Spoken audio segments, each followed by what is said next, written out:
اللہ کی پہچان کا منطقی اور طبعی طریقہ کیا ہے؟ حقیقی عبادت کیا ہے؟ اور کیا انسان پہلے جانور تھا پھر انسان بنا؟ آئیے ان سوالات کے جوابات جانتے ہیں آج کے ایپیسوڈ میں۔ بسم اللہ الرحمن الرحیم۔ ناظرین محترم، السلام علیکم ورحمۃ اللہ وبرکاتہ۔ سبیل قرآن کے اس تفسیری پروگرام میں ایک بار پھر آپ سبھی کا استقبال کرتے ہیں۔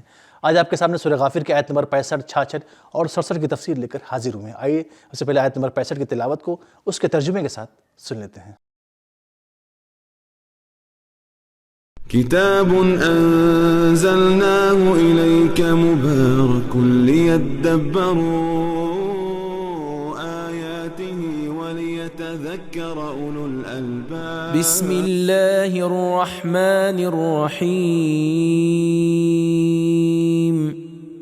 هو الحي لا إله إلا هو فادعوه مخلصين له الدين الحمد للہ رب العالمین۔ وہی ہمیشہ زندہ ہے اور اس کے سوا کوئی معبود نہیں، تو نری کھری اسی کی عبادت کر کے اس سے مدد مانگو۔ سب تعریف خدا ہی کو سزاوار ہے جو سارے جہانوں کا پالنے والا ہے۔ اب آئے سورہ غافر کی آیت نمبر 65 کے اہم پیغامات کو بھی جان لیتے ہیں۔ كتاب أنزلناه إليك مبارك ليدبروا۔ پیغام نمبر 1، حقیقی زندگی تو اللہ کی ہے، هو الحی۔ دوسروں کی زندگی محدود، وابستہ اور فنا ہو جانے والی ہے۔ نمبر 2، پہلے معرفت اور پھر دعا اور درخواست۔ نمبر 3، معبود کو زندہ ہونا چاہیے۔ نمبر 4، جب اللہ کے سوا کوئی معبود نہیں ہے تو عبادت بھی صرف اسی کی کرنی چاہیے۔ نمبر 5، اللہ کی تعریف کرنا دعا کے آداب میں سے ہے۔ نمبر 6، دعا اور ربوبیت میں گہرا رابطہ پایا جاتا ہے۔ نمبر 7، اللہ کی ربوبیت اس کی حمد کا سبب ہے۔ نمبر 8، دنیا کمال کی طرف بڑھ رہی ہے۔ اب آئے سورہ غافر کی آیت نمبر 66 کی تلاوت کو اس کے ترجمے کے ساتھ سن لیتے ہیں۔ قل انی نہیت ان اعبد الذین تدعون من دون اللہ لما جاءنی البینات من ربی وامرت ان اسلم لرب العالمین۔ اے رسول، تم کہہ دو کہ جب میرے پاس میرے پروردگار کی بارگاہ سے کھلے ہوئے معجزے آ چکے تو مجھے اس بات کی مناہی کر دی گئی ہے کہ خدا کو چھوڑ کر جن کو تم پوجتے ہو میں اس کی پرستش کروں، اور مجھے تو یہ حکم ہو چکا ہے کہ میں سارے جہان کے پالنے والے کا فرما بردار بنوں۔ اب آئے سورہ غافر کی آیت نمبر 66 میں موجود ایک نقطے کو بھی جان لیتے ہیں۔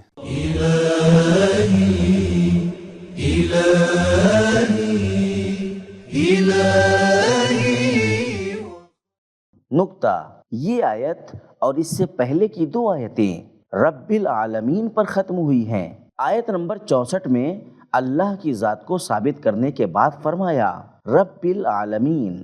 آیت نمبر 65 میں توحید اور خلوص کے بعد فرمایا رب العالمین، اور یہ اس آیت میں ہر طرح کے شرک کی نفی کرنے کے بعد رب العالمین کہا ہے۔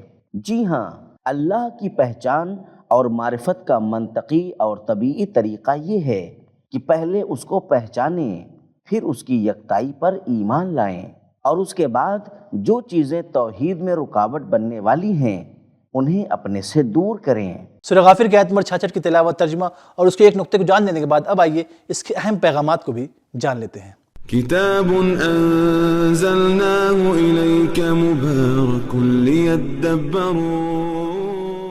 پیغام نمبر 1، اپنے دشمنوں کو نا امید کریں۔ نمبر 2، وحی بغیر کسی کمی یا زیادتی کے لوگوں کے لیے بیان ہوتی تھی۔ نمبر 3، لوگوں اور ماحول کی توقع اور امید معیار نہیں ہے بلکہ دلیل اور برہان معیار ہے۔ واضح اور روشن دلیل کے ہوتے ہوئے شرک کے سامنے تسلیم ہونے کی کوئی وجہ نہیں بچتی۔ نمبر 4، حکم دینا اور منع کرنا امر و نہیں، استدلال اور منطق کی بنا پر ہے۔ نمبر 5، پیغمبر اسلام صلی اللہ علیہ وآلہ وسلم کے تمام موقف وحی کی بنا پر ہیں۔ نمبر 6، تولا اور تبرہ دونوں ایک ساتھ ہوں۔ جب تک ہم خود سے ہر طرح کے شرک کو دور نہ کریں تب تک سچے یکتا پرست نہیں ہو سکتے۔ نمبر 7، فرما بردار اسی کے بنے جو دنیا کا پالنے والا ہے۔ نمبر 8، حقیقی عبادت اللہ کا فرما بردار ہونا ہے۔ اعبدوا لرب العالمین کے بجائے اسلم لرب العالمین آیا ہے۔ نمبر 9، اللہ کا فرما بردار ہونا انسان کے کمال کا سبب ہے۔ اب آئیے سورہ غافر کی آیت نمبر 67 کی تلاوت کو اس کے ترجمے کے ساتھ سن لیتے ہیں۔ هو الذي خلقكم من تراب ثم من نطفة ثم من علقة ثم يخرجكم طفلا ثم لتبلغوا أشدكم ثم لتكونوا شيوخا ومنكم من يتوفى من قبل ولتبلغوا أجلا مسمى ولعلكم تعقلون۔ وہی وہ خدا ہے جس نے تم کو پہلے پہل مٹی سے پیدا کیا، پھر نطفے سے، پھر جمے ہوئے خون سے، پھر تم کو بچہ بنا کر ماں کے پیٹ سے نکالتا ہے تاکہ بڑھو، پھر زندہ رکھتا ہے تاکہ تم اپنی جوانی کو پہنچو، پھر اور زندہ رکھتا ہے تاکہ تم بوڑھے ہو جاؤ، اور تم میں سے کوئی ایسا بھی ہے جو اس سے پہلے ہی مر جاتا ہے۔ غرض تم کو اس وقت تک زندہ رکھتا ہے کہ تم موت کے مقرر وقت تک پہنچ جاؤ، اور تاکہ تم اس کی قدرت کو سمجھو۔ اب آئیے سورہ غافر کی اس آیت کے اہم نکات کو بھی جان لیتے ہیں۔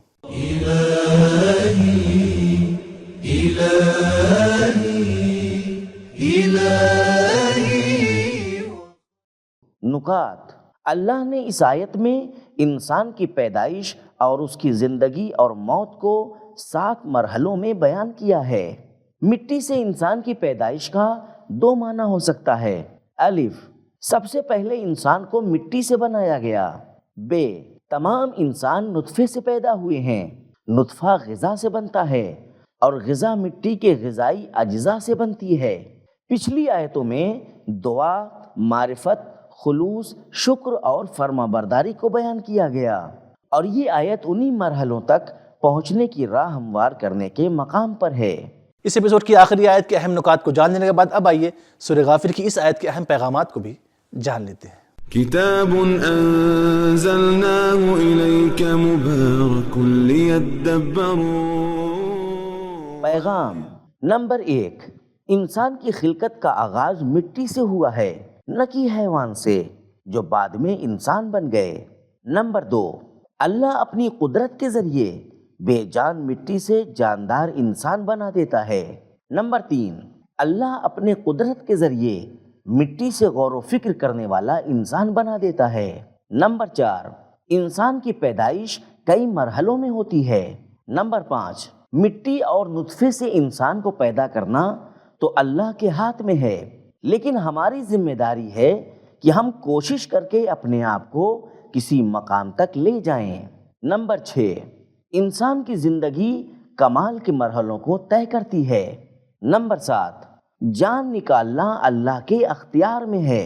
نمبر 8، موت نابودی کا نام نہیں ہے بلکہ جسم سے روح نکل جانے کا نام ہے۔ نمبر 9، انسان کے کمال کی کوئی حد نہیں ہے۔ اس بات کے مد نظر کی اس آیت میں کمال کی مقدار معین نہیں کی گئی ہے۔ ہر انسان قدرت اور شدت کی ایک حد تک پہنچ سکتا ہے۔ نمبر 10، ہر انسان کی عمر کی مدت پہلے سے ہی طے ہو چکی ہے۔